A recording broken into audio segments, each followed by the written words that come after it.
The mayor now. We want to go to Mike LaCrosse now because Darrell mentioned leaders. The governor today had some comments about the protests that have been ongoing and talking also a little bit about the concern of the spread of coronavirus, although I can tell you as I look around, everyone I see is wearing a mask. Let's check in now with Mike LaCrosse. Mike? David, Governor Baker says nobody has been denied their right to gather, despite the fact we are still in the middle of a pandemic. He still is very concerned, though, about people being very close together and possibly spreading the virus.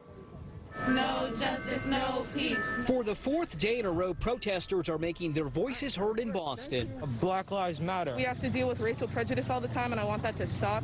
This afternoon's peaceful rally once again calling for justice for George Floyd. I'm extremely happy to have that right, and I'm thankful to our soldiers and our National Guard for fighting for our freedom so that we're able to do this. No one at the state or the local level has tried to shut anybody down from executing that First Amendment right. No justice, no peace. Governor Charlie Baker says he appreciates the protesters who are wearing face coverings at the rallies. He also says the state will support communities to keep these gatherings peaceful. I think it's critically important for law enforcement to keep people safe.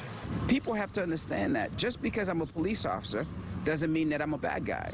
Eddie Crispin is the president of the Massachusetts Association of Minority Law Enforcement Officers. He's also a sergeant with Boston Police and has worked during the recent protests.